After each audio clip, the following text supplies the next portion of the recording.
I'm in the wall. What the hell? Uh, Minor technical difficulties. Apparently, I can't log into the blurb and get my stuff activated. So, the majority of my sound alerts are going to be non existent, which kind of sucks. Considering how many of my sound alerts are through. No, it's a good boy. Is it gonna play? Okay, well, it worked. So I may not have to panic about those. Anyway, it is Thursday. And I will be right back.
Okay, I'm back again.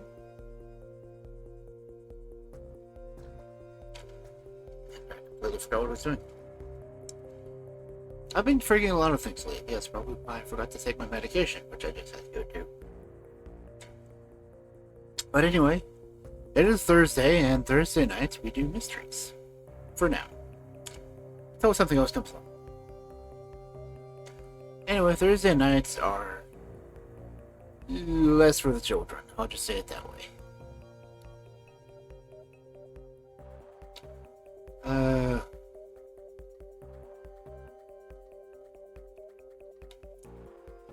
I'm listening in on other streams right now. Just see what's going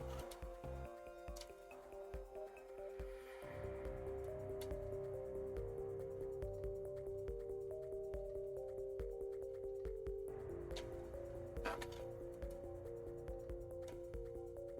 To my knowledge, no one's reading me tonight.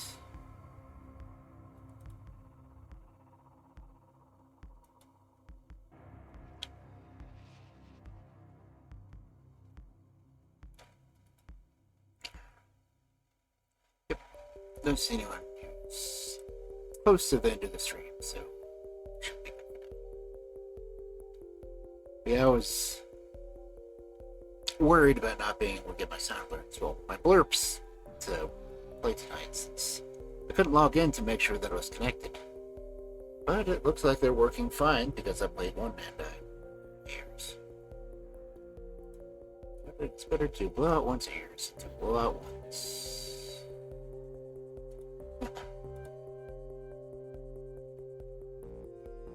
But anyway,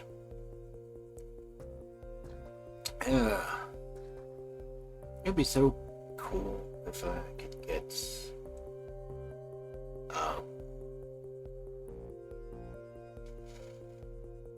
my mind working properly, maybe.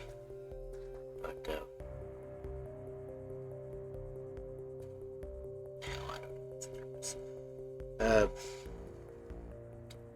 a switch control thing.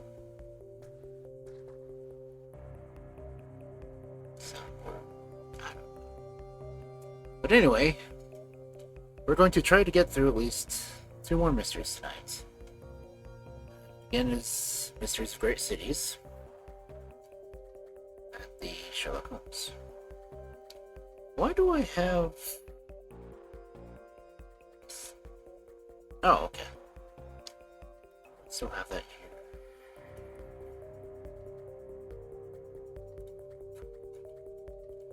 But anyway, it's almost time, so let's go ahead and get over to this study.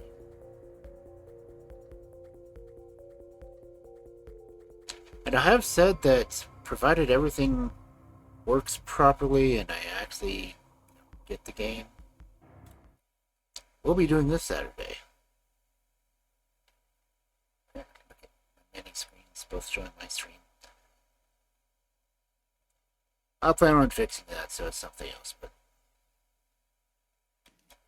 not today. What I really plan on doing is going to my main window and pulling up other streamers that are streaming at the same time, so it's not all just me and you can do stuff. And I will have drops turned on, though they don't have the drops set for normal for the Star Wars game. You literally have to get a subscription to get the bonus crap they have. But anyway, it is 9:08. I will give it a couple more minutes before we get into the stories.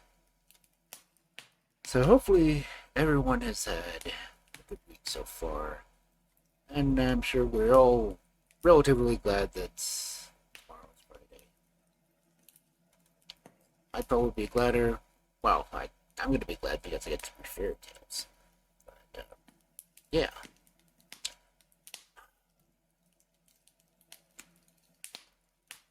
Let me fix. I'll try to fix something again. But is it just... hates that my mouth does not sink because I do not open my mouth widely when I speak. I never have.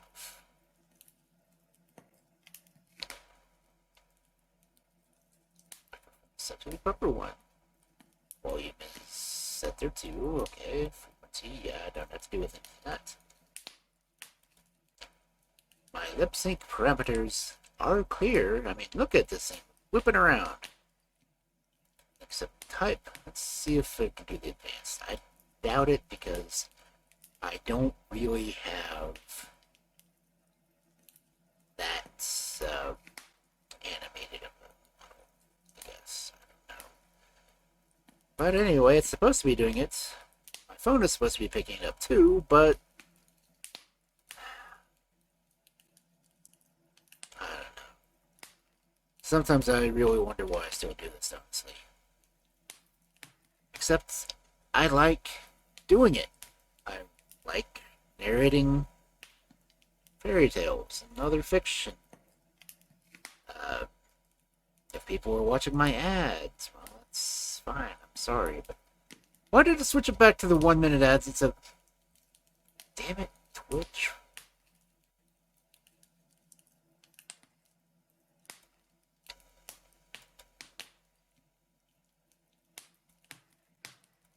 Settings. I have a 3-minute ad break, not the 1-minute ad break. Stop changing stuff.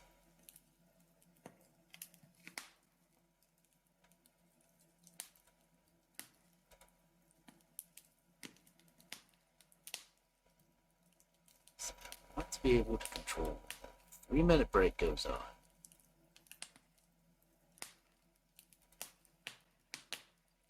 I don't have predictions. Really do polls. Sure the hell I'm not ever going to do sub-only chat. I want you guys to be able to talk to me. Okay.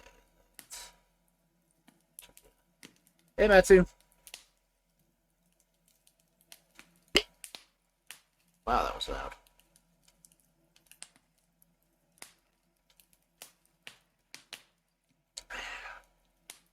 Mysteries are fun.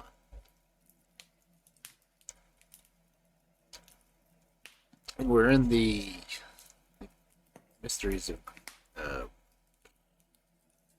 My brain is not working right now. We're still doing the mysteries of great cities by Baroness E. Orczy. Orczy. Tonight we're probably doing Liverpool. What's the second one? Brighton. Brighton. Yep. So it will be an interesting set of mysteries because this series has been interesting.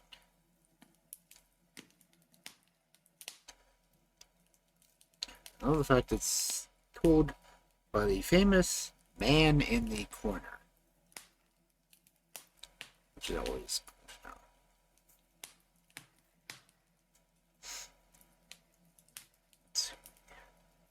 Especially when I can just get one voice down to tell the entire story. It makes things so much easier.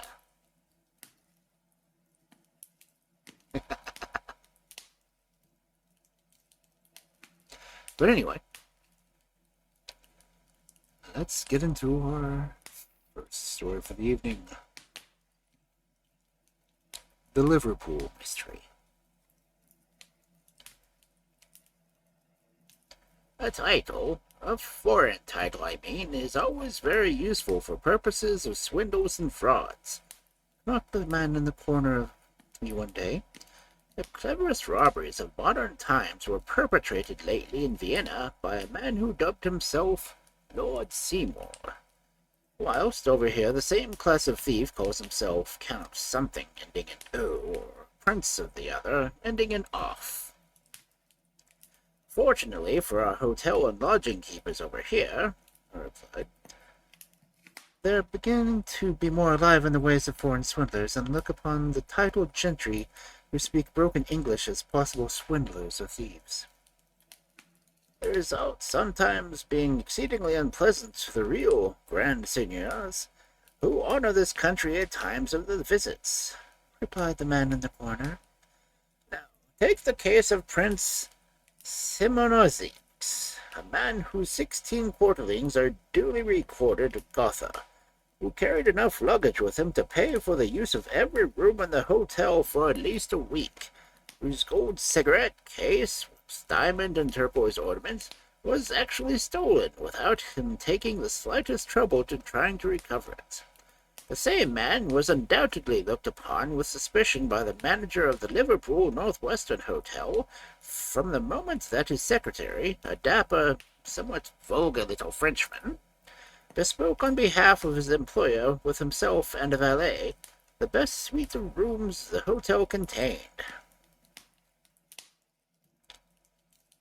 Obviously, from those suspicions were unfounded, for little secretary, as soon as Prince Semyones had arrived, deposited with the manager a pile of banknotes, also papers and bonds, the value of which would exceed tenfold the most outrageous bill that could possibly be placed before a noble visitor.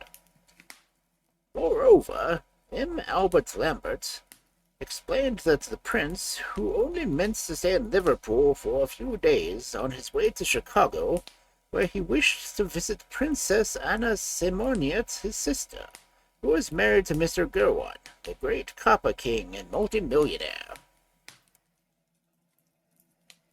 Yes, as I told you before, in spite of all the undoubted sincerities, suspicion of the wealthy Russian prince lurked in the minds of most Liverpudlians who became in business contact with him. He had been in the Northwestern for 2 days when he sent his secretary to Winslow and Vassall, the jewelers of Bold Street, with a request that they would kindly send a representative round to the hotel with some nice pieces of jewelry, diamonds and pearls chiefly, which he was desirous in taking as a present to his sister in Chicago. Mr. Winslow took an answer from M. Albert with a pleasant bow. Then he went to his inner office and consulted with his partner, Mr. Vassall, as to the best course to adopt. Both the gentlemen were desirous of doing business, for business had been very slack lately. Neither wished to refuse a possible customer, or to offend Mr. Pettit, the manager of the Northwestern, who had recommended them to the prince. But that foreign title and the vulgar little French secretary stuck in the throats of the two pompous and worthy Liverpool jewelers, and together they agreed, firstly, that no credit should be given, and secondly, that if a check or even a banker's draft were tendered, the jewels were not to be given up until that check was cashed and cleared. Then came the question as to who should take the jewels to the hotel. It was altogether against business etiquette for the senior partners to do such errands themselves. Moreover, it was thought that it would be easier for the clerk to explain without giving undue offense that he could not take the responsibility of a check or draft without having cashed it previously to giving up the jewels. Then there was the question of the probable necessity of conferring in a foreign tongue.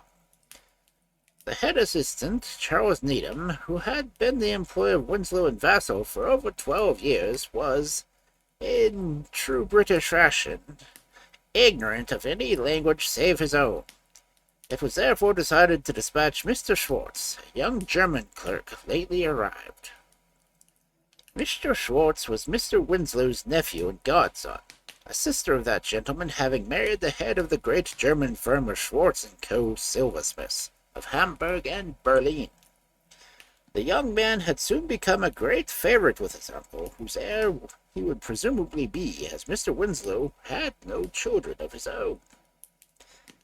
At first, Mr. Vassall made some demur about sending Mr. Schwartz with so many valuable jewels alone in a city which he had not yet had the time to study thoroughly, but finally he allowed himself to be persuaded by his senior partner, and a fine selection of necklaces, bracelets, pendants, and rings, amounting in value over to £16,000, having been made, it was decided that Mr. Schwartz should go to the Northwestern in a cab the day after, at about 3 o'clock in the afternoon. This he accordingly did, the following day being a Thursday. Business went on in the shop as usual under the direction of the head assistant until about 5 o'clock. Mr. Winslow returned from his club, where he usually spent an hour over the papers every afternoon, and asked for his nephew. To his astonishment, Mr. Needham informed him that Mr. Schwartz had not yet returned. This seemed a little strange, and Mr. Winslow, with a slightly anxious look in his face, went in to consult his junior partner. Mr. Vassall offered to go round to the hotel and interview Mr. Pettit. I was beginning to get anxious myself, he said, but he did not quite like to say so. I have been in over half an hour, hoping every moment that you would come in, and that perhaps you could give me some reassuring news. I thought that perhaps you had met Mr. Schwartz and were coming back together. However, Mr. Vassall walked around the hotel and interviewed the hall porter, and later perfectly remembered Mr. Schwartz sending in his card to Prince Simeonic. What time was that? Asked Mr. Vassall. About 10 minutes past 3, sir, when he came. It was about an hour later when he left. When he left, gasped the Morns, said Mr. Vassall. Yes, sir, Mr. Schwartz left here about 4:15. Are you quite sure? Oh, yes, sir. Mr. Pettit was in the hall when he left and asked him something about business. Mr. Schwartz laughed and said, Not bad. I hope there's nothing wrong, sir, added the man. Oh, nothing wrong, thank you. Can I see Mr. Pettit? Certainly, sir. Mr. Pettit, the manager of the hotel, shared Mr. Vassall's anxiety immediately when he heard that the young German had not yet returned home. I spoke to him a little before 4 o'clock.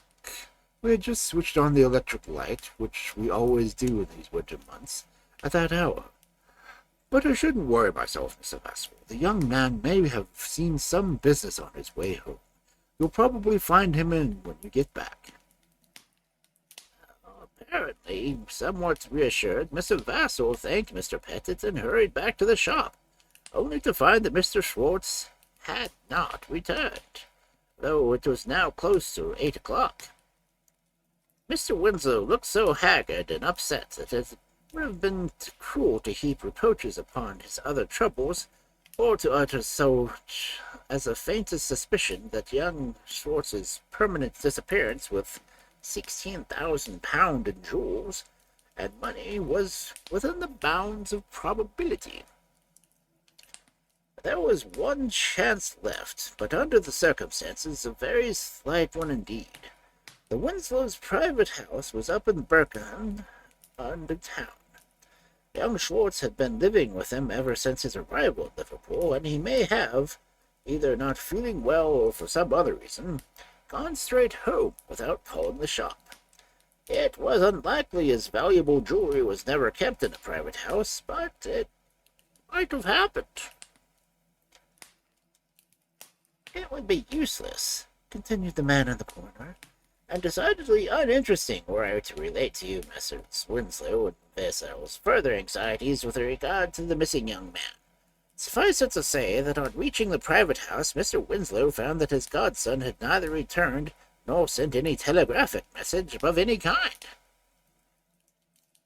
Not wishing to needlessly alarm his wife, Mr. Winslow made an attempt at eating his dinner, but directly after he hurried back to the Northwestern Hotel and asked to see Prince Semyonis.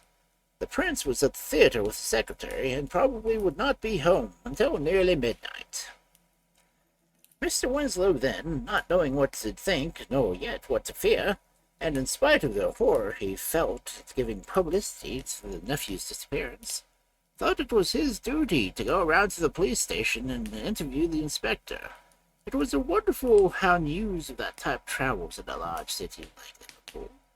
Already the morning papers of the following day were full of the latest sensation: mysterious appearance of well-known tradesmen. Mr. Winslow found a copy of the paper containing the sensational announcement on his breakfast table. It lay side by side with a letter addressed to him in his nephew's handwriting, which had been posted in Liverpool. Part 2.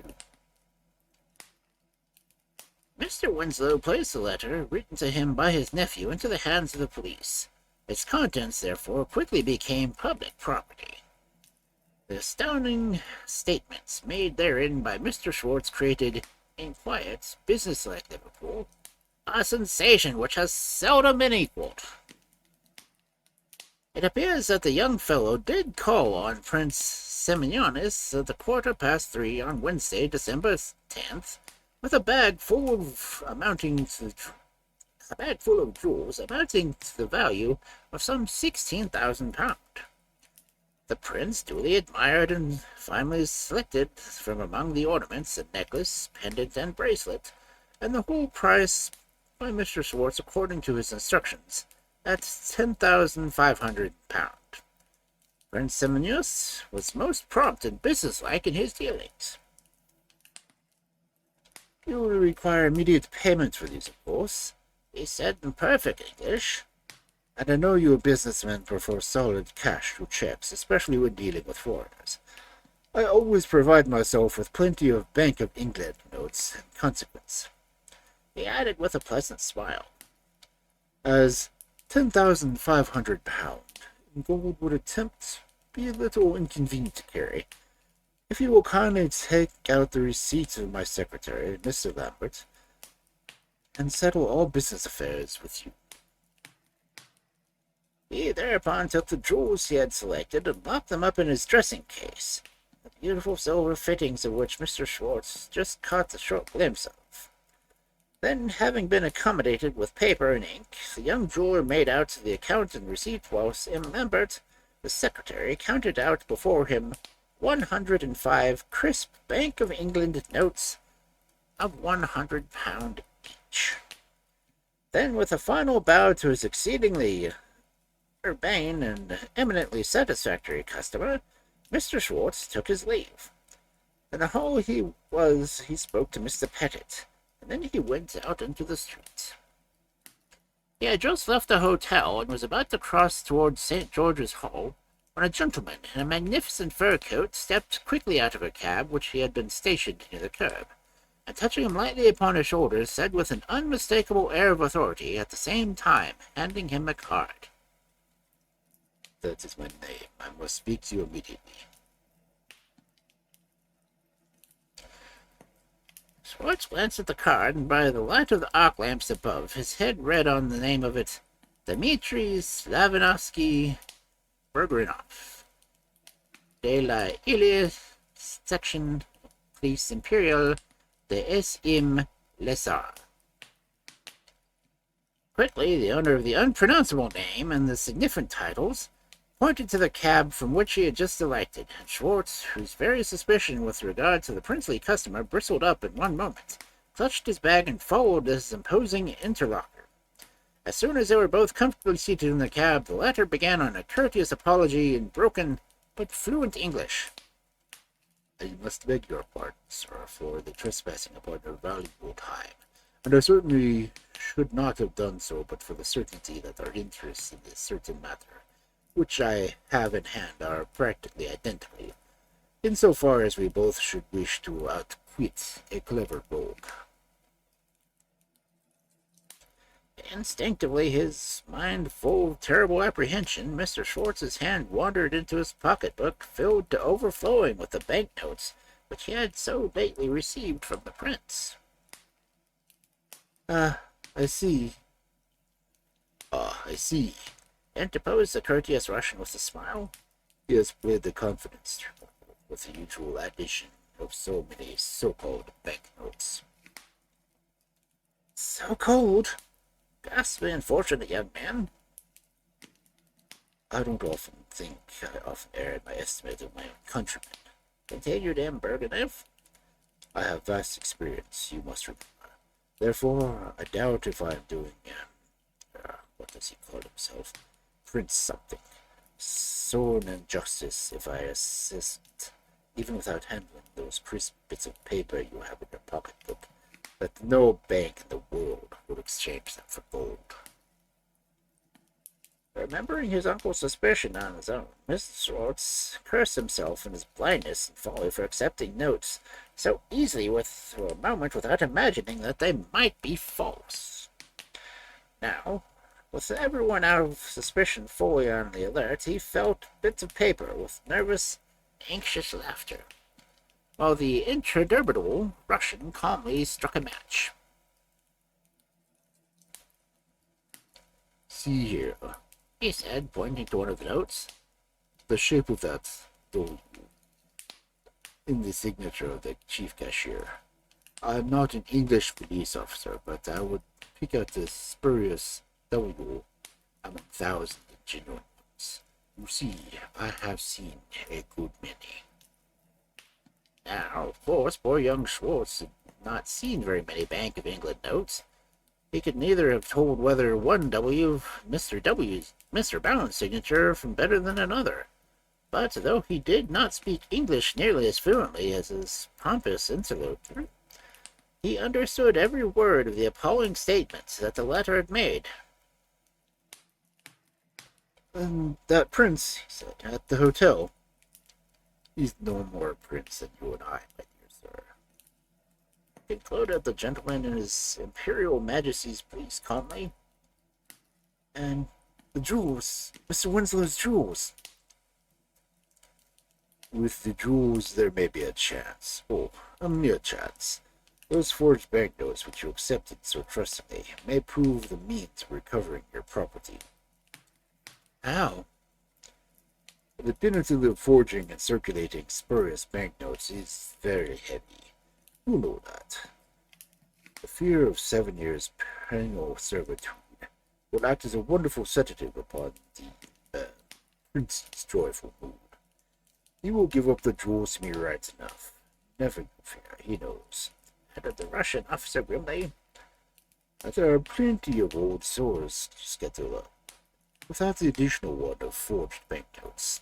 Our interests, you see, are identical. May I rely on your cooperation? Oh, I will do as you wish, said the young delighted German. Mr. Winslow and Mr. Vassal, they trusted me, and I have been such a fool. I hope it is not too late. I think not, said M. Bergenroff, his hand already on the door of the cab. Oh, I have been talking to you. I have kept an eye on the hotel, and our friend the prince has not yet gone out. We are accustomed, you know, to have eyes everywhere. We of the Russian secret police. I don't think that I will ask you to be present at the confrontation. Perhaps you will wait for me in the cab. There is a nasty fog outside, and you will be more private. Will you give me those beautiful banknotes? Thank you. Don't be anxious. I will. I guilty. Welcome in.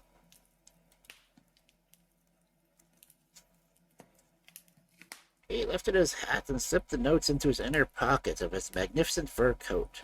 As he did so, Mr. Schwartz caught sight of the rich uniform and the wide sash, which no doubt was destined to carry additional moral weight with the clever rogue upstairs. Then the Imperial Majesty's police officer stepped quickly out of the cab, and Mr. Schwartz was left alone.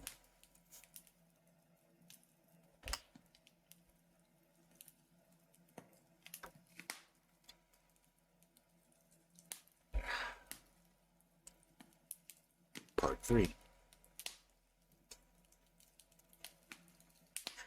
Yes, left severely alone, continued the man in the corner with a sarcastic chuckle. So severely alone, in fact, that 1/4 of an hour passed by, and still the magnificent officer in the gorgeous uniform did not return. Then, when it was too late, Schwartz cursed himself once again for the double-dyed idiot that he was. He had already ready to believe that the Prince Simeonis was a liar and a rogue, and under the usual unjust suspicions, he had fallen an all too easy prey to one of the most cunning rascals he had ever come across. An inquiry from the hall porter of the Northwestern elicited the fact that no such personage as Mr. Schwartz described had entered the hotel. The young man asked to see the Prince Simeonis, and against all hope that was not yet lost. The prince received him courteously.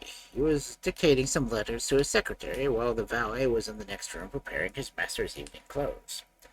Mr. Schwartz found it very difficult to explain what he exactly did want. There stood a dressing case in which the prince had locked up the jewels, and there was a bag from which the secretary had taken the banknotes. After much hesitation on Schwartz's part, and much impatience on that of the prince, the young man blurted out the whole story of the so-called Russian police officer whose card he still held in his hand. The prince, it appears, took the whole thing wonderfully good-natured. No doubt he thought the jeweler a hopeless fool. He showed him the jewels and the receipt he held, and also a large bundle of banknotes similar to those Schwartz had just such capacity given to the clever rascal in the cab. I pay all my bills with Bank of England notes, Mr. Schwartz. It would have been wiser, perhaps, if you had spoken to the manager of the hotel about me before you were so ready to believe any cock and bull story of my supposed rogueries.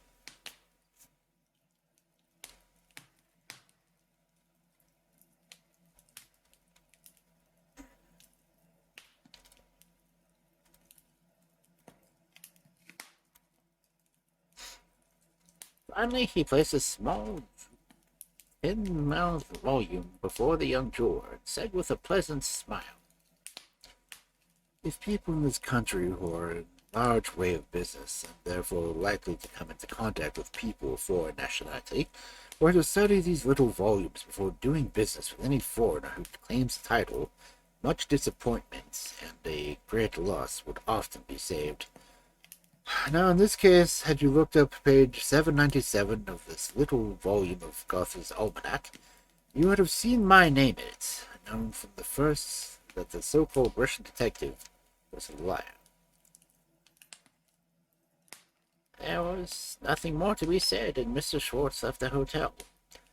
No doubt, now that he had been hopelessly duped, he dared not go home, and half hoped at communicating with the police that they might succeed in arresting the thief before he had the time to leave Liverpool. He interviewed Detective Inspector Watson, and was at once confronted with the awful difficulty which would make the recovery of the banknotes practically hopeless. He had never had the time or opportunity of jotting down the numbers of the banknotes. Mr. Winslow, though terribly wrathful against his nephew, did not wish to keep him out of his home. As soon as he had received Schwartz's letter, he traced him, with Inspector Watson's help, to his lodgings in North Street, where the unfortunate young man meant to remain hidden until the terrible storm had blown over, or perhaps until the thief had been caught red-handed, with the booty still in his hands. This happy event, needless to say, never did occur, though the police made every effort to trace the man who had decoyed Schwartz into the cab. His appearance was such an uncommon one, it seemed most likely that no one in Liverpool would have noticed him after he left that cab. The wonderful fur coat, the long beard, all must have been noticeable, even though it had been 4 in the morning and somewhat foggy December afternoon. But every investigation proved futile. No one answering Schwartz's description of the man had been seen anywhere.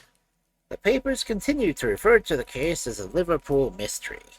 Scotland Yard sent Mr. Fairburn down, the celebrated detective, at the request of the Liverpool police to help in the investigation, but nothing availed.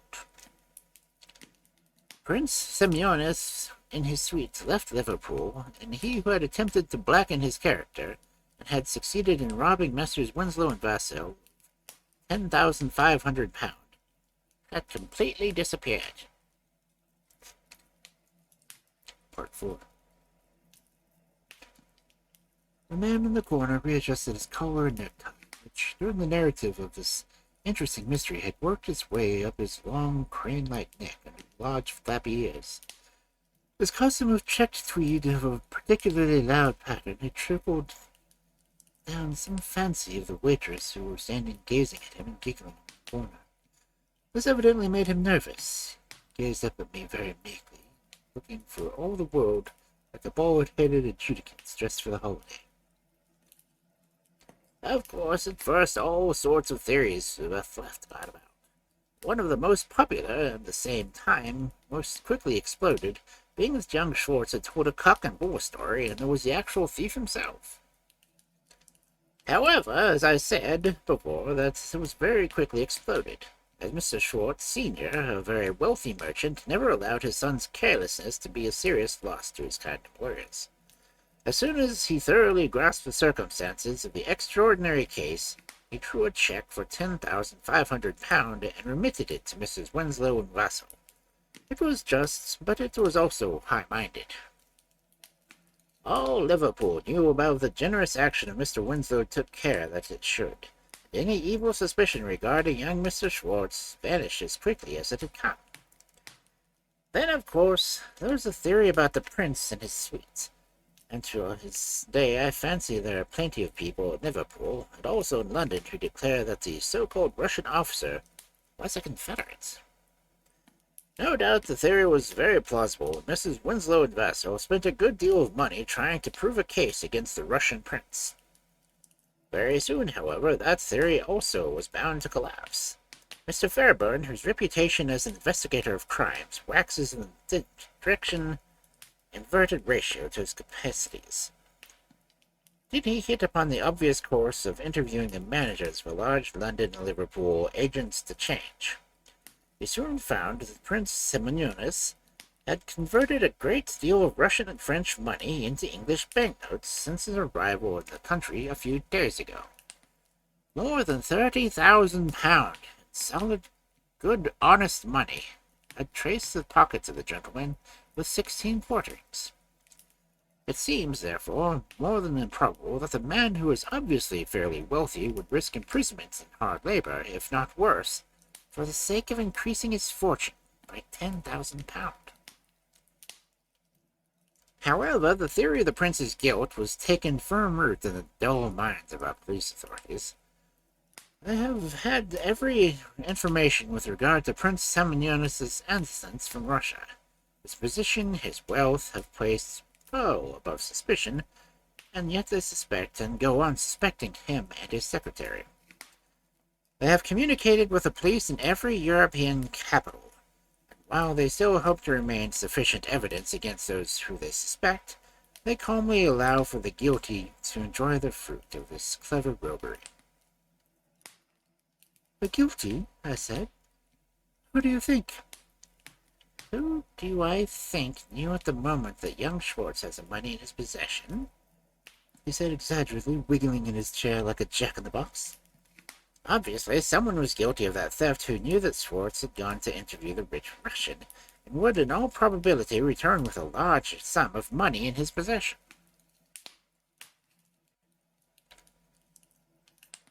Oh, indeed, but the prince and his secretary, I argued.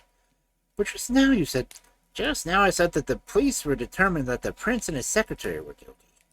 They did not look further than their own stumpy noses.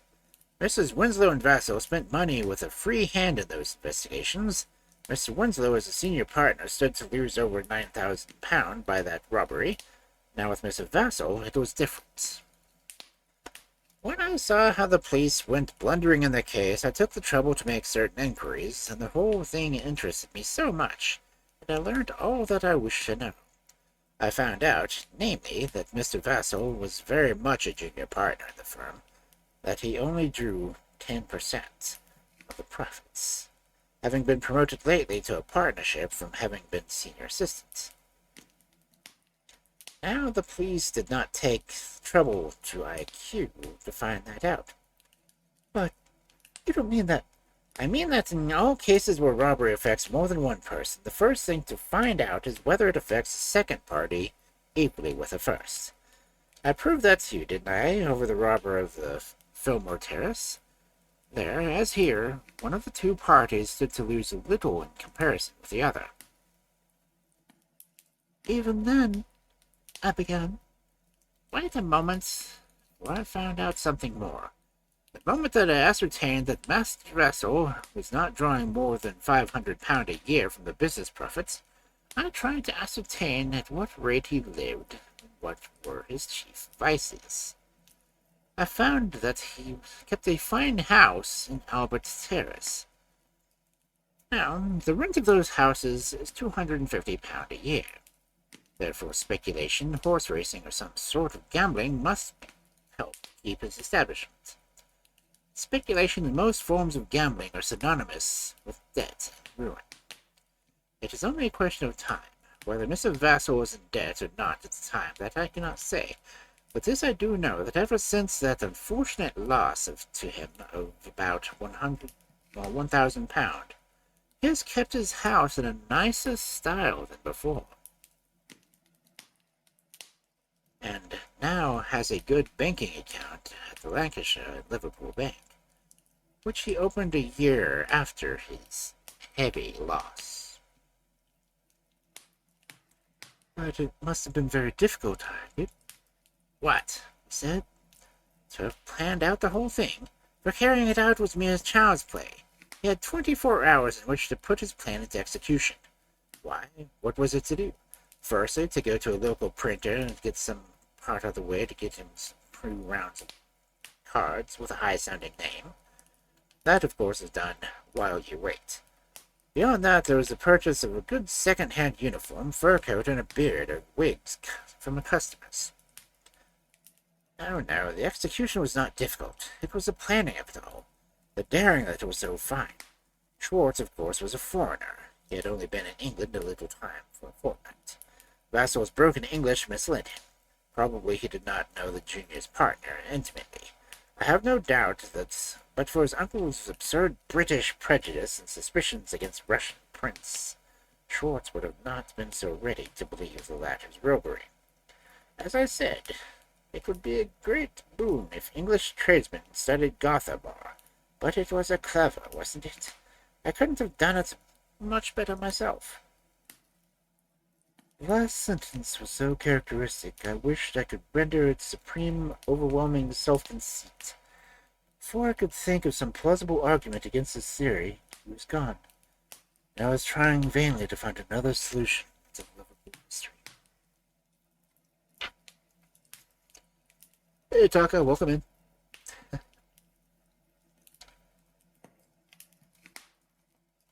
See how we get my time.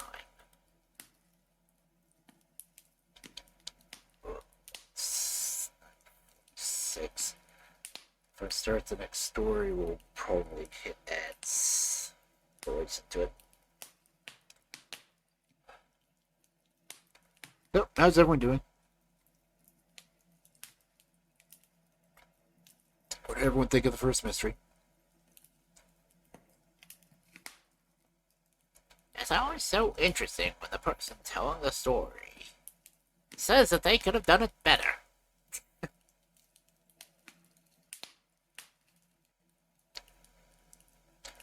Oh, good night so far. I'm glad it's actually somewhat cooled off. I don't have to have so many fans blowing on me. So. But I did put a noise filter on, so it should be good for sound.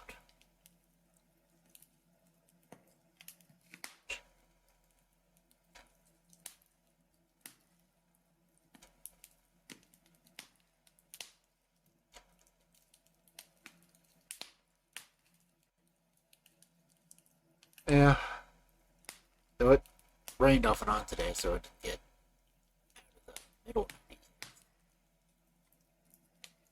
Mid 90s is better than upper 90s. Rain is always nice to have. So. Can't wait for autumn to officially be here. Then I'll probably sleep a lot more soundly. I don't have to worry about it. Electrical bill being twice as much as I usually pay. Yeah, all that kind of thing.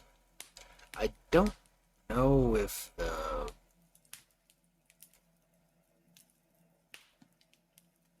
has Kel been doing that? Kel has not been doing that. Yes, it is nice to have windows open. Especially when it feels better outside right now than it does inside the house. Just because it's nice and cool out there. And I'm sitting next to the wall that faces the sun most of the day.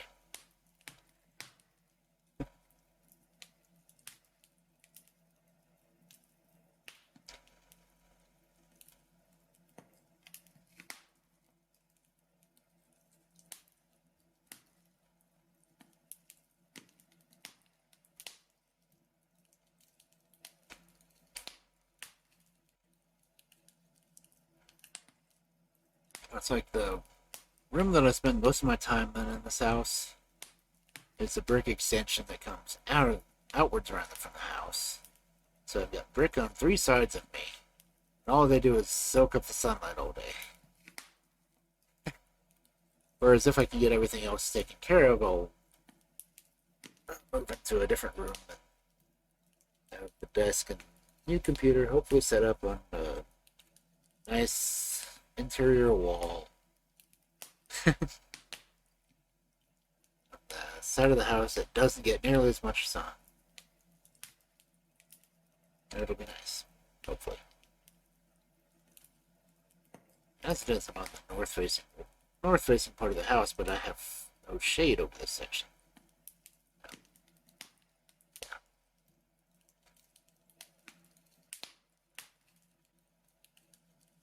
Ugh.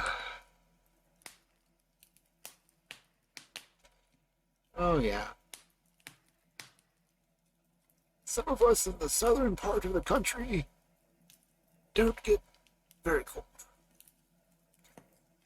Hey, didn't squall.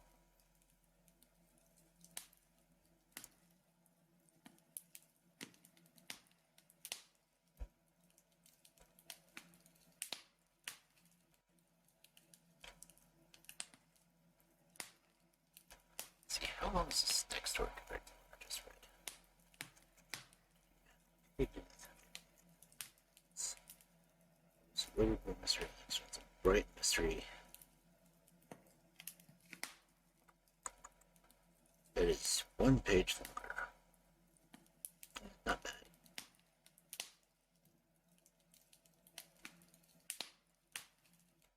We'll have the Dublin Mystery and the Birmingham Mystery next week. But my fairy tale story is going to change after this week. It's going to leave the Andrew Lang fairy books and try to do some of the scarier side of fairy tales for the next 2 months. Or longer, depending on how long it takes me.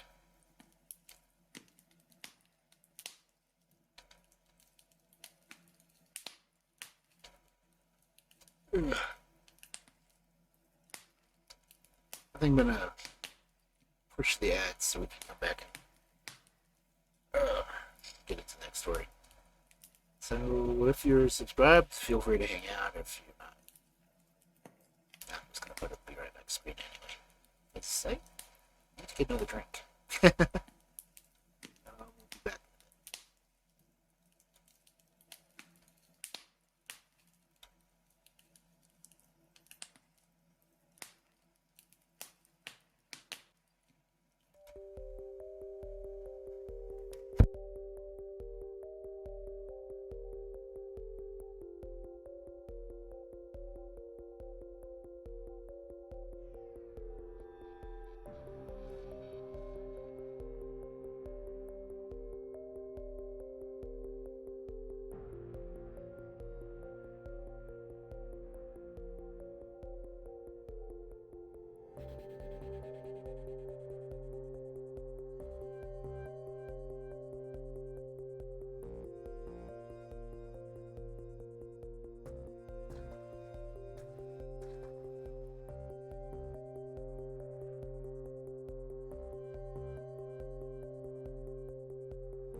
Yep, let's go outside.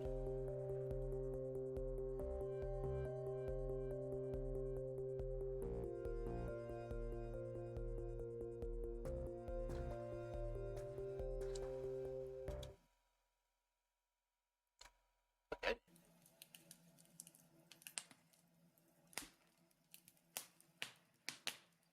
Maybe.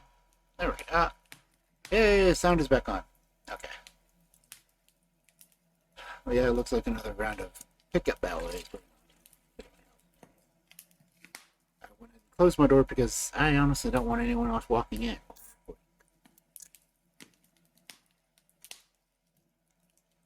It's kind of creepy when people just walk into your house.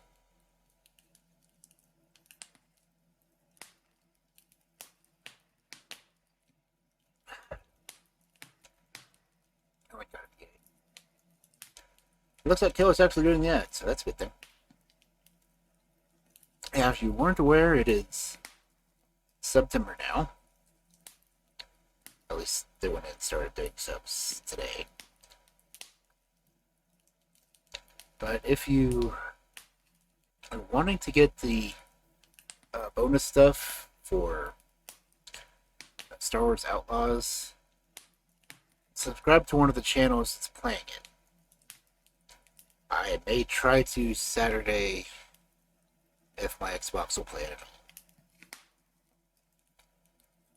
Yes, I went through and made myself a nice, pretty scene for it. I just hope I get to use it, because, I mean, who wouldn't want to play on the screen? Except, what is...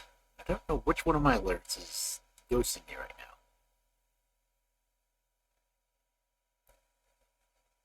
It's weird. Set looks... All my alerts are turned on. It should be working fine. See, that one works.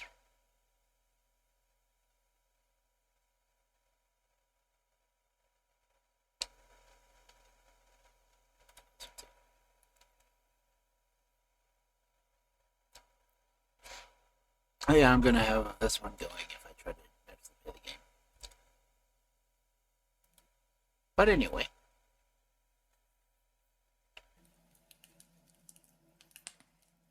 Let's go ahead and get into the second story.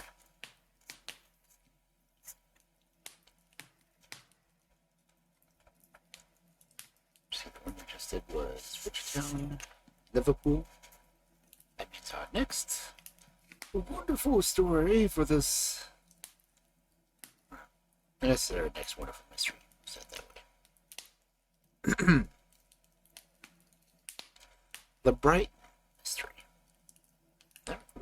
The Brighton Mystery.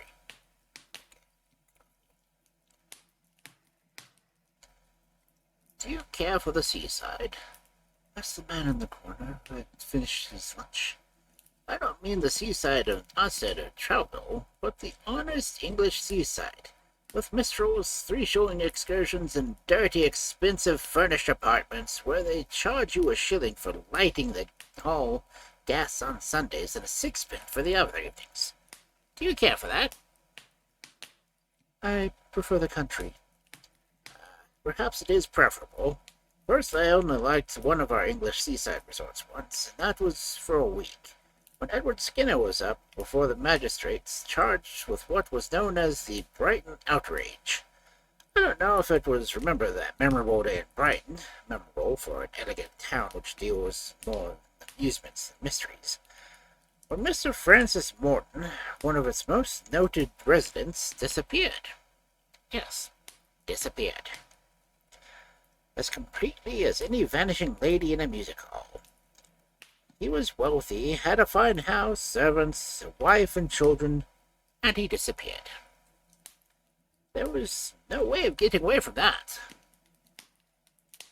Mr. Francis Morton lived with his wife in one of the large houses in Sussex Square at the Kent town end of Brighton. Mrs. Morton was well known for her Americanisms, her swagger dinner parties, and beautiful Paris gowns. She was the daughter of one of the many American billionaires. I think her father was a Chicago pork butcher, who conveniently provided wealthy wives for English gentlemen. As she had married Mr. Francis Morton a few years ago, and brought him her $250,000, for no other reason but that she fell in love with him. He was neither good-looking nor distinguished. In fact, he was one of those men who seemed to have city stamped all over their person. He was a gentleman of regular habits, going up to London every morning on business and returning every afternoon by the husband's train. So regular was he in his habits that all the servants at the Sussex Square house were betrayed into actual gossip over the fact that on Wednesday, March 17th, the master was not home for dinner. Hales, the butler, remarked that Mr. seemed a bit anxious and didn't eat much food. The evening wore on, and Mr. Morton did not appear. At 9 o'clock, a young footman was dispatched to the station to make inquiries whether his master had been seen there in the afternoon, or whether, which heaven forbid, there had been an accident on the line. The young man interviewed 2 or 3 porters, a bookstall boy, and a title clerk. All were agreed that Mr. Morton did not go up to London during the day. One had seen him in the precincts of the station. There certainly had been no accident reported on either the up or down lines.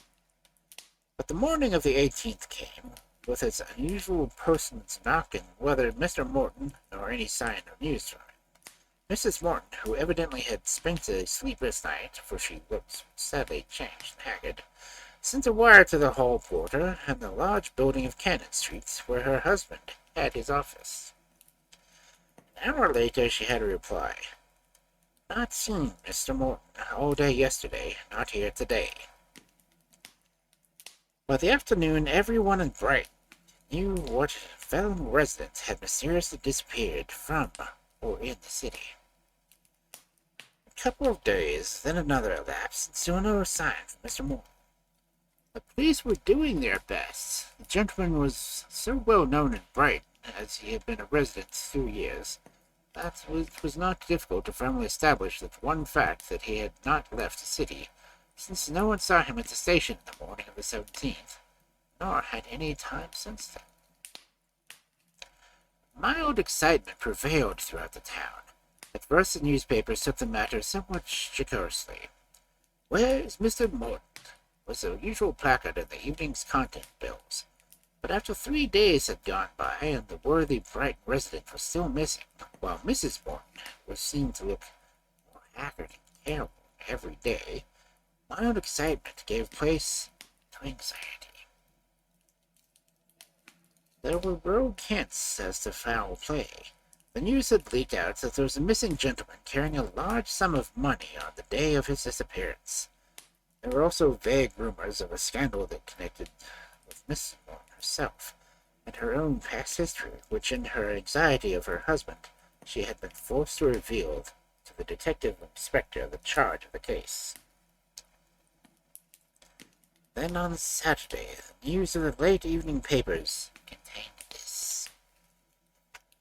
Acting on accordance with the information received, police today enforced an entrance into the house of one of the Russells' house, a high-class furnished apartment on the King's Parade, and there they discovered our missing distinguished townsman, Mr. Francis Morton, who had been robbed and subsequently locked up in that room since Wednesday the 17th.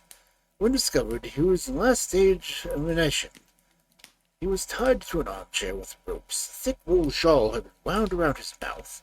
It is a positive marvel that, thus without food and with very little air, that the unfortunate gentleman survived the horrors of these 4 days of incarceration.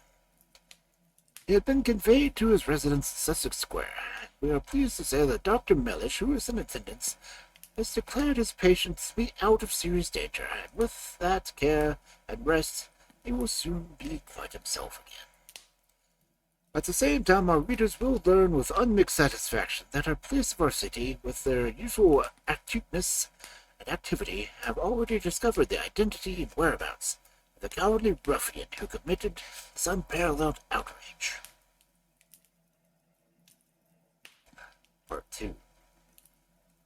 I really don't know, continued the man in the corner bluntly, what it was that interested me in the case in the first. Certainly it had nothing very out of the way or mysterious about it, but I journeyed down to Brighton nevertheless, and I felt that something deeper and more subtle lay behind the extraordinary assault, following a robbery, no doubt. I must tell you that the police had allowed it to be freely circulated abroad that they held a clue. It had been easy enough to ascertain who the lodger was who had rented the furnished room in Russell's house. His name was supposed to be Edward Skinner, and he had taken the room about a fortnight ago, but had gone away ostensibly for 2 or 3 days on the very day of Mr. Morton's mysterious disappearance. It was on the 20th that Mr. Morton was found, and 36 hours later the public were gratified to hear that Mr. Edward Skinner had been traced to London and had been arrested on the charge of assault upon the person of Mr. Francis Morton, and of robbing him of the sum of £10,000. Then a further sensation was added to the already bewildering case, the startling announcement that Mr. Francis Morton refused to prosecute.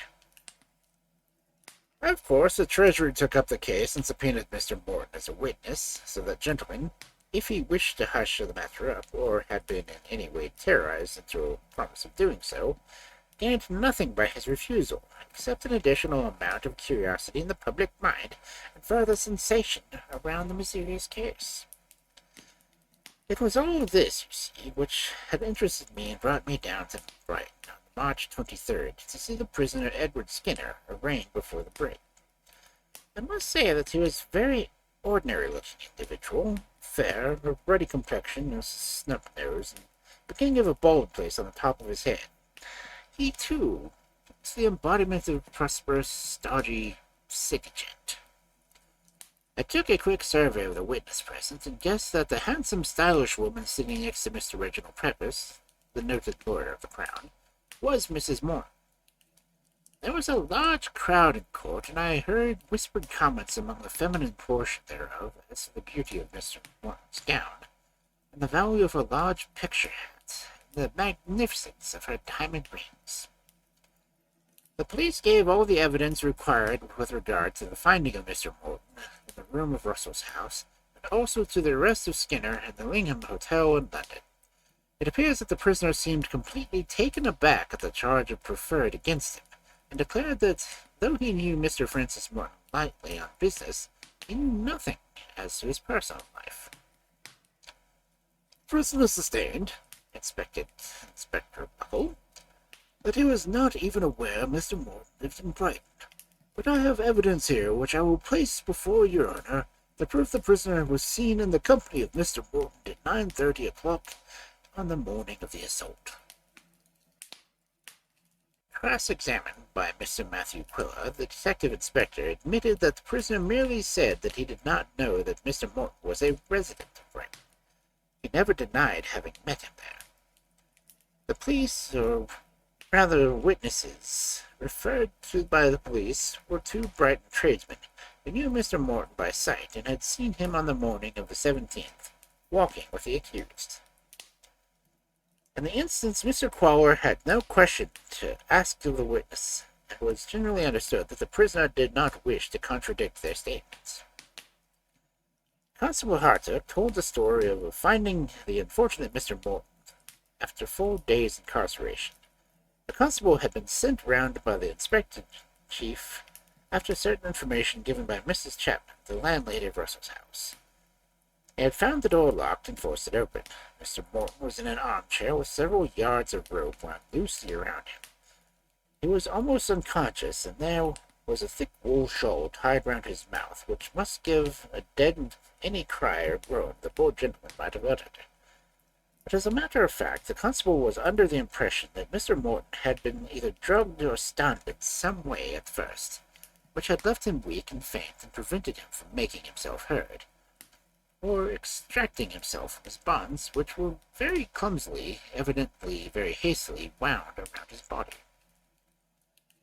The medical officer who was called in, and also Dr. Mellish, who attended Mr. Morton, both said that he seemed dazed by some stupefying drug, but also, of course, terribly weak and faint from the want of food. The first witness of real importance was Mrs. Chapman, the proprietress of Russell's house, whose original information to the police led to the discovery of Mr. Morton. In answer to Mrs. Pepys, she said that on March 1st the accused called her house and gave his name as Mr. Edward Skinner. "Quiet," he said. "Furnished room at a moderate rental, with a permanency with a full attendance when he was in. But he always added that he would often be away for 2 or 3 days, or even longer at a time. He told me that he was a traveler for a tea-house," continued Miss Chapman. "I showed him the front room on the 3rd floor, and he did not want to pay more than 12 shillings a week. I asked him for a reference, but he put 3 sovereigns in my hand and said with a laugh that he was supposed to be paying for his room for a month in advance with sufficient reference. If I didn't like him after that, I could give him a week's notice to quit." "You did not ask of thinking him the name of the firm for which he travelled?" asked Mr. Pepys. "No, I was quite satisfied that he paid me for the room. The next day he sent in his luggage, and we took possession of the room. He went to most mornings out on business, but was always in Brighton for Saturday and Sunday. On the 11th he told me that he was going to Liverpool for a couple of days. He slept in the house at night and went off early on the 17th, taking his portmanteau with him." At what time did he leave? Asked Peppers. I can't say exactly, replied Mrs. Chapman with some hesitation. You see, this is the off-season here. None of my rooms are let, except for the one that Mr. Skinner and I only have one servant. I keep 4 during the summer, winter, summer season. She added with a conscious pride, fearing that her former statements might prejudice the reputation of Russell's house. I thought I'd heard Mr. Skinner go out about 9 o'clock, but about an hour later the girl and I were both in the basement, and we heard the front door open and shut with a bang, and then a step in the hall. That's Mr. Skinner, said Mary. So it is, I said. So I thought she had gone for an hour. He did go out then, said Mary, for he left his bedroom door open, and when I went in to do the tidiest room. Just go and see if it's him, Mary. I said, and Mary ran up to the hall, and I ran back up to the stairs and came to tell me that it was Mr. Skinner. All right enough, he had gone straight up to his room. Mary didn't see him, but he had another gentleman with him. She could hear him talking in Mr. Skinner's room. Then you can't tell the time that the prisoner left the house finally. No, I can't. I went out shopping soon after that. When I came in, it was 12 o'clock. I went up to the 3rd floor and found that Mr. Skinner had locked his door, taken the key with him. As I knew Mary had already done the room, I did not trouble any more about it. I did think it strange that a gentleman should lock up his room and not leave the key with me. And of course you heard no noise of any kind from the room, then? No, not that day or the next, but on the 3rd day Mary and I both thought we heard a funny sound. I said that Mr. Skinner had left his window open, that the blind was rapping against the window pane. But when I heard the funny noise again, I put my ear to the keyhole, and I thought I could just hear a groan. I was very frightened and sent Mary for the police. Mrs. Chapman had nothing more of interest to say. The prisoner certainly was her lodger. She had last seen him on the evening of the 16th going up to his room with his candle. Mary, the servant, had much the same story to relate as her mistress. I think it's him all right enough, said Mary guardedly. I didn't see him, but when I went around to his landing and stopped a moment outside his door, I could hear loud voices in the room, gentlemen talking. I suppose you did not much think of thing to listen, Mary, Mr. Pierce with a smile. No, sir, said Mary with a bland smile. I didn't catch what the gentleman said, but one of them spoke so loud I thought they must be quarreling. Mr. Skinner was the only person in possession of the latchkey, Emerson. No one else could have come in without ringing the door. Oh, no, sir. Well, that was all. So far, you see, the case was progressing splendidly for the Crown against the prisoner. The contention, of course, was that Skinner had met Mr. Morton, brought him home with him, assaulted, drugged, and gagged, and bound him, and finally robbed him of whatever money he had in his possession, which, according to certain affidavits, which presently would be placed before the magistrate, amounted to £10,000. But in all this, there remained the great element of mystery for which the public and the magistrate could demand an explanation. Namely, what were the relationships between Mr. Morton and Skinner, which had induced the former to refuse the prosecution of a man who had not only robbed him, but had so nearly succeeded in leaving him to die a terrible and lingering death. Mr. Morton was too ill as yet to appear in person. Dr. Mellish was absolutely forbidden as his patient to undergo the fatigue and excitement of giving evidence himself in the court that day. But his depositions had been taken at the bedside, were sworn to by him, and were now placed before the magistrates by their prosecuting counsel, and the facts they revealed were certainly as remarkable as they were brief and enigmatical. There was read by Mr. Pepys, an odd and expectant hush seemed to descend over the large crowd gathered there, and all the necks were strained eagerly forward to catch a glimpse of a tall, elegant woman, faultlessly dressed and wearing exquisite jewelry, but whose handsome face wore, as the prosecution counsel read her husband's deposition, a more and more ashen hue. This, Your Honor, is a statement made upon oath by Mr. Francis Bull, commenced Mr. Pepys in that loud, sonorous voice which sounds so impressive in the crowded, hushed court. I was obliged for certain reasons to refuse to close, to make payment of a large sum of money to the man whom I did not know and have never seen.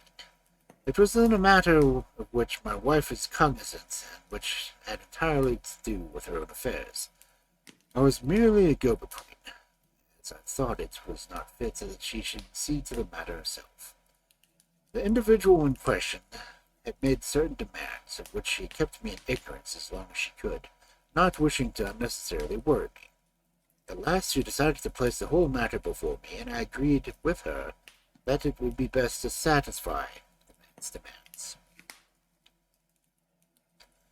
I then wrote to the individual whose name I do not wish to close, addressing the letter, as my wife directed me to do so, to the Brighton post office, saying that I was ready to pay the £10,000 to him, at any place or time, and in what manner he might appoint. I received a reply which bore the Brighton postmark, and which desired me to be outside the Frivols drapers in West Street at 9:30 in the morning on March 17th, and to bring the money, the £10,000, in Bank of England notes.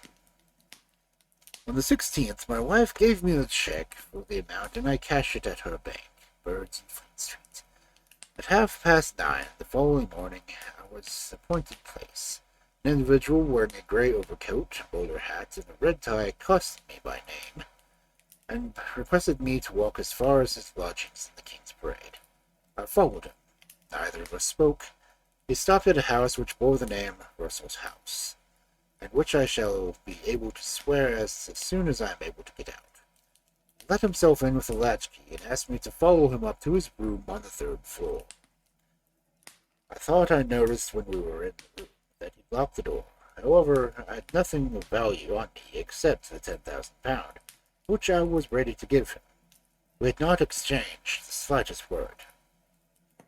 I gave him the notes, and he folded them and put them in his pocketbook.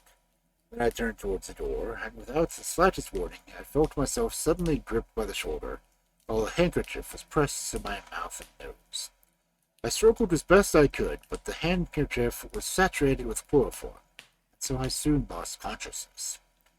I hazily remember the man saying to me in short, jerky sentences spoken at intervals while I was still weakly struggling, "What a fool you must think of me to be, my dear sir. Did you really think that I was going to let you quietly walk out of here, straight to the police station, eh?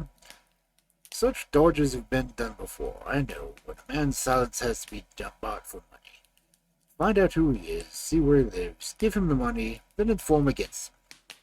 No, you don't. Not this time. I am off to Contington with this £10,000, and I can get to Newhaven in time for the midday boat. So we have to keep quiet and go on the other side of the channel, my friend. You won't be much inconvenienced. My landlady will hear your groans presently and release you, and you will be all right. Therefore, drink this. That's better." They forced something bitter down my throat, then I remembered nothing. When I regained consciousness, I was sitting in an armchair with some rope tied around me and a wool shawl around my mouth. I hadn't the strength to make the slightest effort to disentangle myself or to utter a scream. I felt terribly sick and faint. Mr. Reginald Pepys had finished reading, and no one in the crowded court had thoughts of uttering a sound. The magistrate's eyes were fixed upon the handsome lady in the magnificent gown, who was mopping her eyes with a dainty lace handkerchief. The extraordinary narrative of the victim of so daring an outrage had kept everyone in suspense. One thing was still expected to make a measure of sensation as full as it had been over any criminal case, and that was Mrs. Morton's evidence. She was called by the prosecuting counsel and slowly, gracefully entered the witness box. There was no doubt that she felt keenly the tortures which her husband had undergone, and also the humiliation of seeing her name dragged forcibly into this ugly blackmail scandal. Closely questioned by Mr. Reginald Pepys, she was forced to admit that the man who blackmailed her was connected with her early life in a way which would have brought terrible disgrace upon her and upon her children. The story she told, amid sobs and tears, and much use of a beautiful lace handkerchief and burned hands, was exceedingly pathetic. It appears that when she was barely 17, she was inveigled into a secret marriage with one of her foreign adventurers who swarm in every country, and who styled himself Comte Armand de la Trommerville. He seems to have been a blackguard of unusually low pattern, for after he had extracted from her some £200 of her pin money and a few diamond brooches, he left her one fine day with a laconic word to say that he was sailing for Europe by the Orczy, and would not be back for some time. She was in love with the brute, poor soul, for when, a week later, she read that the Argentina was wrecked, and presumed every soul on board had perished, she wept many bitter tears over her tender widowhood. Fortunately, her father, a very wealthy pork butcher of Chicago, had known nothing of his daughter's culpable foolishness. Years later, he took her to London, where she met Mr. Francis Morton and married him. She led 6 or 7 years of very happy married life, and one day, like a thunderbolt from a clear blue sky, she received a typewritten letter signed Armand de la Tremole, full of protestations of undying love, telling of a long and pathetic tale of years of suffering in a foreign land, whether he had drifted after having been rescued almost miraculously from the wreck of the Argentina, and where he never had been able to scrape a sufficient amount of money to pay for his passage home. At last fate had favored him. He had, after many vicissitudes, found the whereabouts of his dear wife, and was now ready to forgive all that was past, and to take her into his loving arms once again.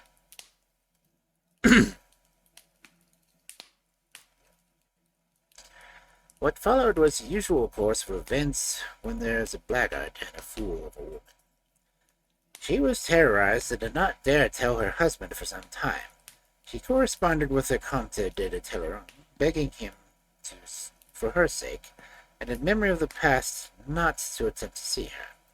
She found him amiable, and to reason the shape of several £100, which passed through the Brighton post office into his hands. At last one day, by accident, Mr. Morton came across one of the Comte de la Tremole's interesting letters. She confessed everything, throwing herself upon her husband's mercy. Now, Mr. Francis Morton was a businessman, viewed life practically and soberly.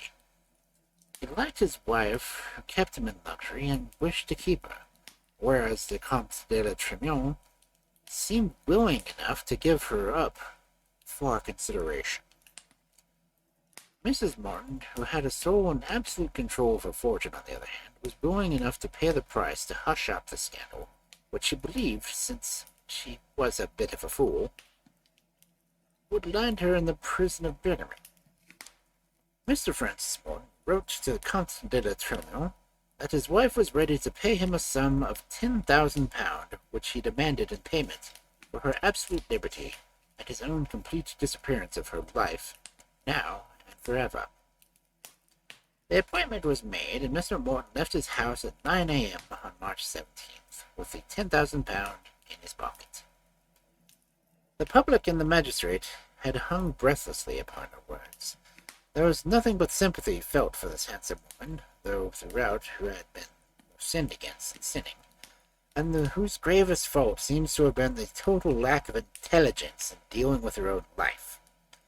But I can assure you one of the thing, that in no case within my recollection was ever a sensation in a court, as when the magistrate, after a few minutes of silence, said gently to Mrs. Morton,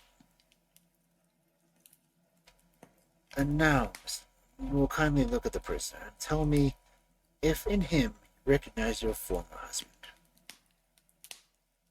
And she, without even turning to look at the accused, said quietly, "No, Your Honor. Of course that man is not the Comte de la Tremole."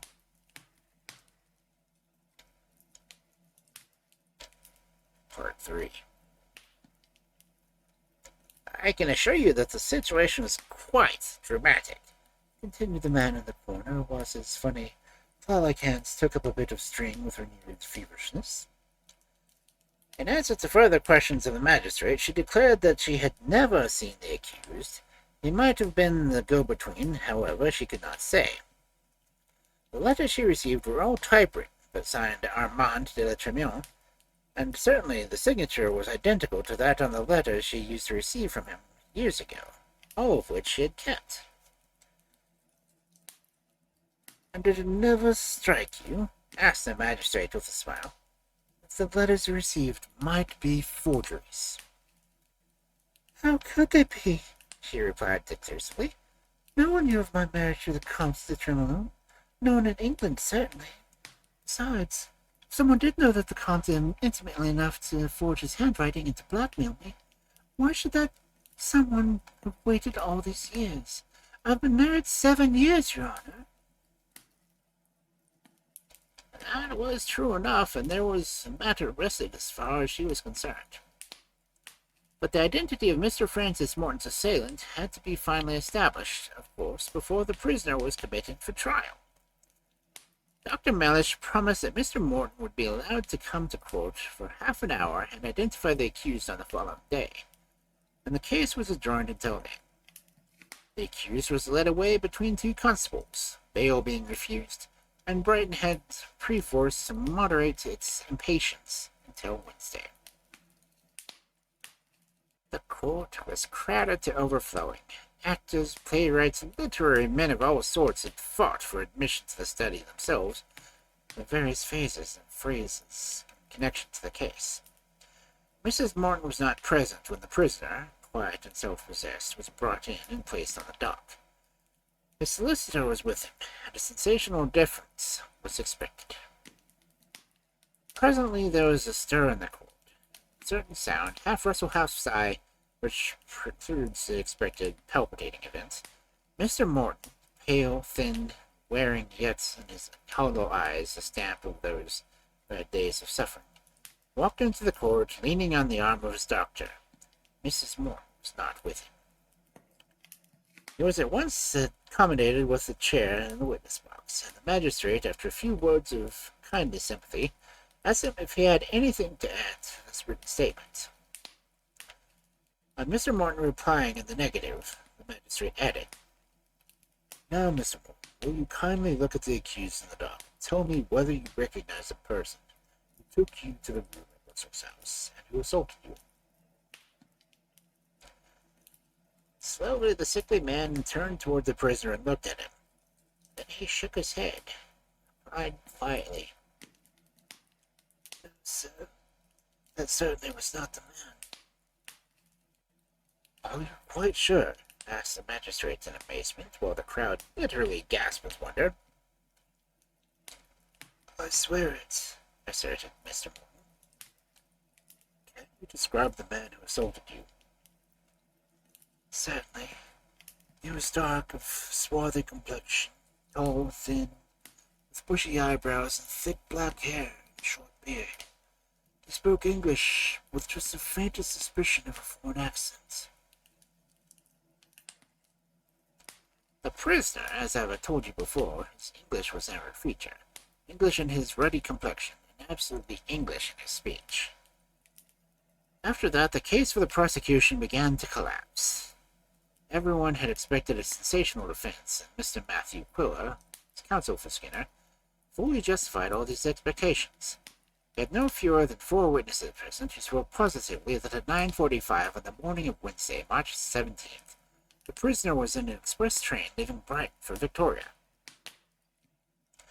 Not being endowed with the gift of being in 2 places at once, and Mr. Morton having added the whole weight of his own evidence in Mr. Edward Skinner's favor, that gentleman was once more remanded by the magistrate, pending further investigation by the police, bail being allowed at this time, and 2 securities of £50 each.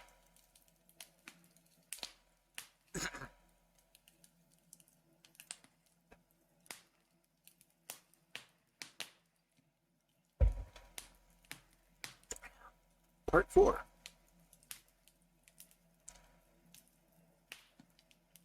Tell me what you think of it, said the man in the corner, seeing that I remained silent, puzzled.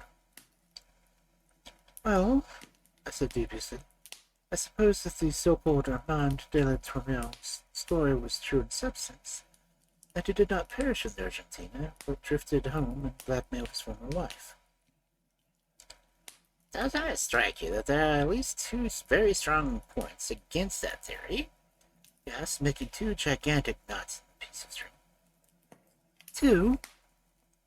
Yes, in the first place, so the blackmailer was the Comte de Tremillon, returned to life. Why should he have been content to take £10,000 from the lady who was his lawful wife, and who could keep him in luxury the rest of his natural life upon her large fortune, which was close upon $250,000?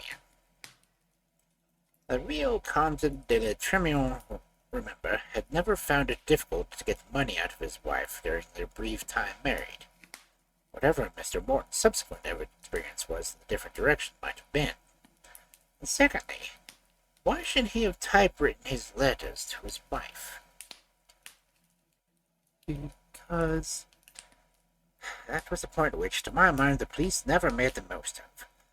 Now, my experience in criminal cases has invariably been that when a typewritten letter figures in, one, that the letter is a forgery, that it is not very difficult to imitate a signature, but it is a jolly sight more difficult to imitate a handwriting throughout an entire letter.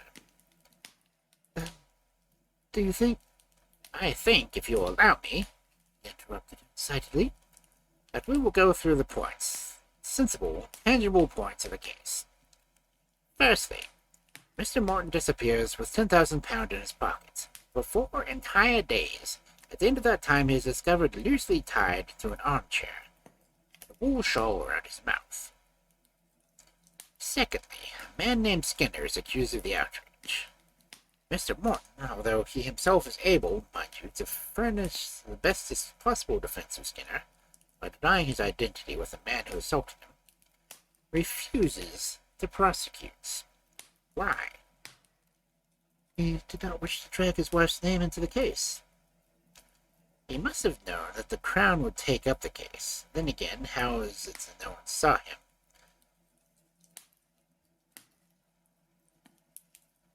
In the company of the swarthy foreigner he described. 2 witnesses did see Mr. Morton in company with Skinner. Argued. Yes, but at 9:20 in the West Streets. That would have given Edward Skinner time to reach the 9:45 at the station, and to entrust Mr. Morton with the latchkey to Russell's house, remarked my companion dryly. What nonsense! I ejaculated. Nonsense, is it? He said, tugging wildly at his bit of string. Is it nonsense to affirm that if a man wants to make sure that his victim shall not escape, he does not usually wind rope loosely around the figure, nor does he throw a wool shawl lightly around his mouth? The police were idiotic beyond words. They themselves discovered that Morton was so loosely fashioned to his chair that this little movement would have disentangled him, and yet it never struck them that nothing was easier than for a particular type of scoundrel to sit down in an armchair and to wind a few yards of rope around himself, and having wrapped a wool shawl around his throat, to slip his 2 arms inside the ropes. But what object would a man in Mr. Morton's position have for playing such extraordinary pranks? Ah, the motive. There you are. What do I always tell you? Seek the motive. Now, what was Mr. Morton's motive? He was the husband of a lady who owned $250,000 in money, not 1 penny of which could he touch without her consent, and it was settled on herself, and who, after the terrible way in which she had been plundered and then abandoned in her early years, no doubt to keep a very tight hold upon her purse strings. Mr. Morton's subsequent life has proved that he has certain expensive, not altogether avowable tastes. One day he discovers the old love letters from his Comte Armand de Tremillon.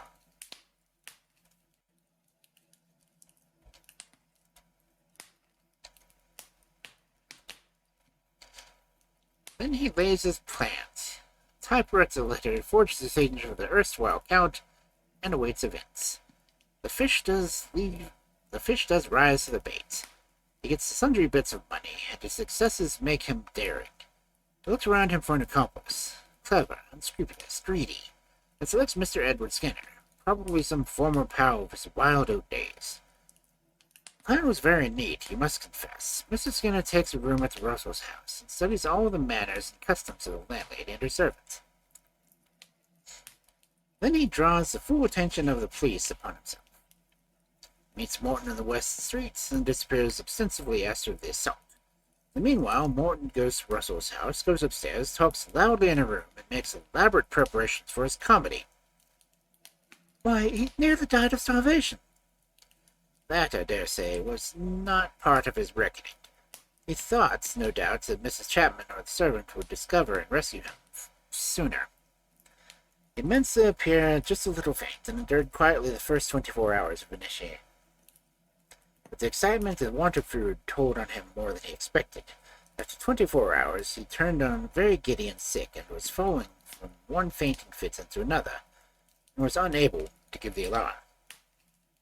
However, all he is right again, and now concludes a part of the downright blackguard of profession. Under the plea that his conscience does not allow him to live with a lady whose first husband is still alive, he has taken a bachelor flat in London, and only pays afternoon calls on his wife in Brighton. But presently he will tire of the bachelor life and return to his wife. Now I guarantee the Comte de Liverpool will never again be heard of. And then he left me alone with a couple of photos of two uninteresting, stodgy, quiet-looking men. Morton and Stodger, who, if the man in the corner was right in the series, were a pair of the finest blackguards unhung.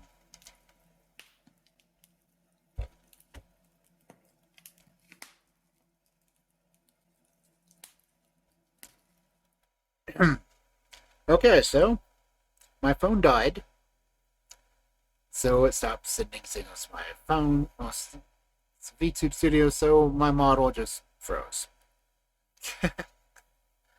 But since that already happened, and it's 10:30, I don't think I'd be able to get through another story. So instead, I will take suggestions on who to rate it to. If anyone has any preferences. Yeah. My phone is plugged in, and yet it still somehow manages to power off. I didn't think that VTube Studio took that much power, but I guess it does. Ooh, Falcor's on. Yeah, we can rate her. I suppose I am. Doubtful at times, but yeah. Let's see. What is Falco reading right now?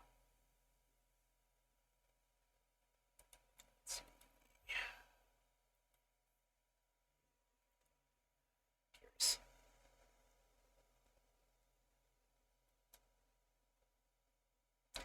see. Is she still... What should we do? Bambi. Cool. Okay. We can read Falcor.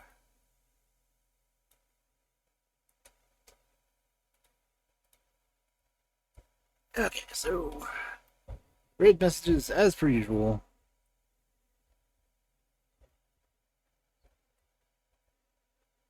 All raid messages. Sub-raid messages.